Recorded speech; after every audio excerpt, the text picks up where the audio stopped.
தமிழர் கட்சியோட தலைமை ஒருங்கிணைப்பாளர் சீமான் தொடர்ந்து சர்ச்சையான கருத்துக்களை பேசக்கூடியவர் தான்.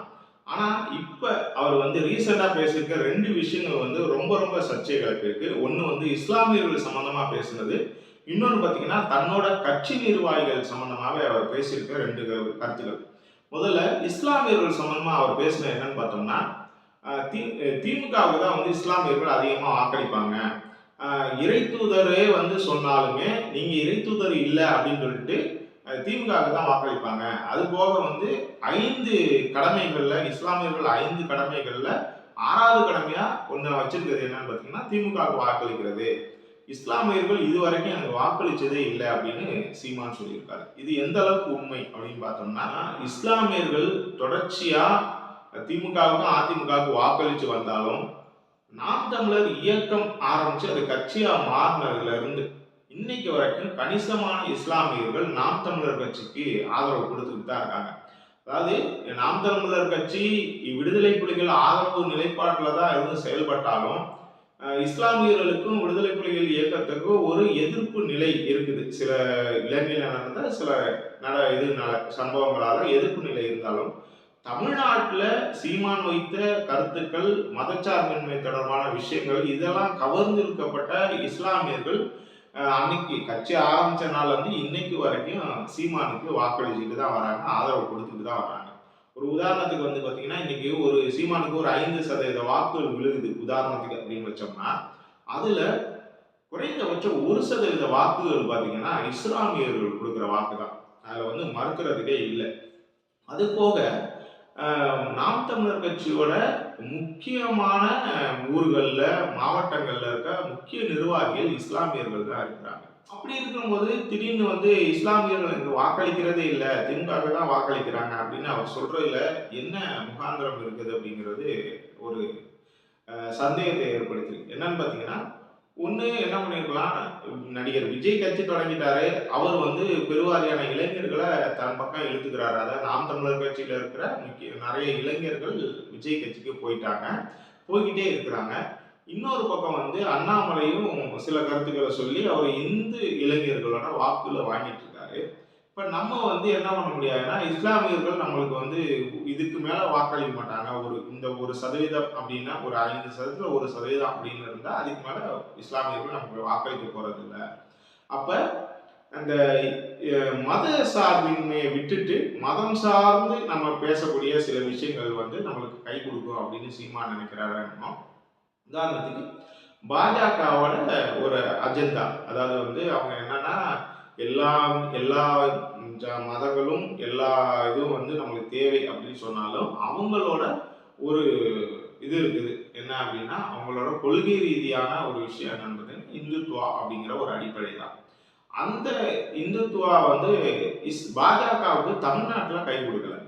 ஏன்னா உண்மையை சொல்ல போனோம்னா, பாஜகவும் நாம் தமிழர் கட்சியும் தனித்து நின்னாங்கன்னா நாம் தமிழர் கட்சிக்கு தான் அதிக வாக்குகள் வரும், பாஜகவுக்கு அந்த அளவுக்கு வாக்குகள் வராது அப்படிங்கிறது தான் நிதர்சனம். இது பல தேர்தல்கள் நம்ம பார்த்துருக்கோம்.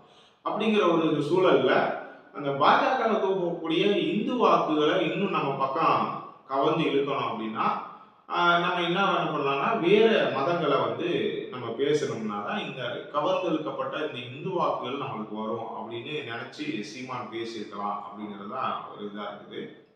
மற்றபடி நாம் தமிழர் கட்சிக்கு இஸ்லாமியர்கள் தொடர்ந்து வாக்களிக்கிறாங்க, ஆதரவு கொடுக்குறாங்கிறது சீமானுக்கு நல்லாவே தெரியும். இல்லைன்னா அவர் ஏன் முக்கிய நிர்வாகிகள், முக்கிய பொறுப்புகள்ல ஏன் இஸ்லாமியர்கள் நியமிக்க போறாரு, அது சீமானுக்கு நல்லாவே தெரியும்.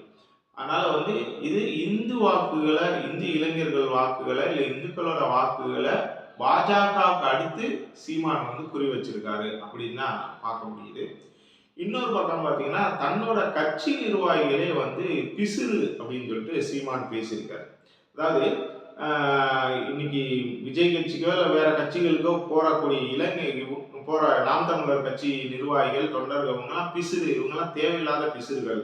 அவங்க 2024 தேர்தல்லையே நம்மளுக்கு வேலை பார்க்கல, இனிமேலும் அவங்க வேலை பார்க்க போறது இல்லை, அதனால அவங்க இருக்கிறத விட வெளியில போறதுதான் இதுதான், அதனால அவங்களாம் ஒரு பிசுறு தான் அப்படின்னு சொல்லியிருக்காரு.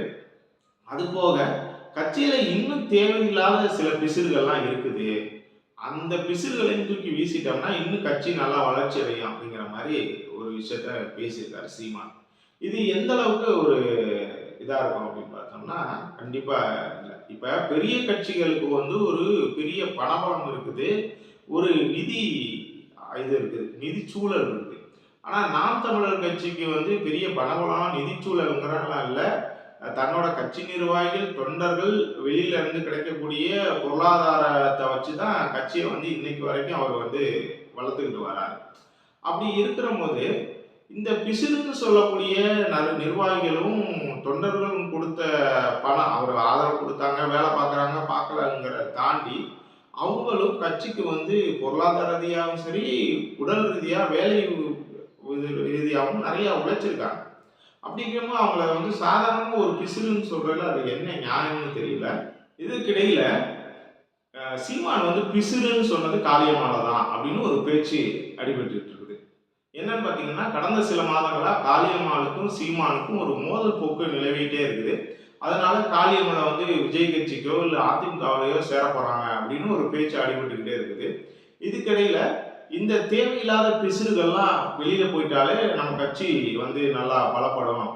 2026 தேர்தல்ல இன்னும் நம்ம வந்து கூடுதல் இடங்கள பெறலாம். இல்ல வந்து அரியணையில அமரலாம் அப்படிங்கிற மாரி சீமான் பேசக்கூடிய கருத்துக்கள் பார்த்தீங்கன்னா, அது வந்து எந்த அளவுக்கு சாத்தியமாகும்? இவரு வந்து வேலை பார்க்கக்கூடிய, இல்ல கட்சியில இருக்கக்கூடிய அ தொண்டர்களையும், நிர்வாகிகளையும் நீக்கிட்டாருன்னா, அந்த கட்சி எப்படி பலப்படும் அப்படிங்கிறது சீமானுக்கு மட்டும் தான் தெரியும்.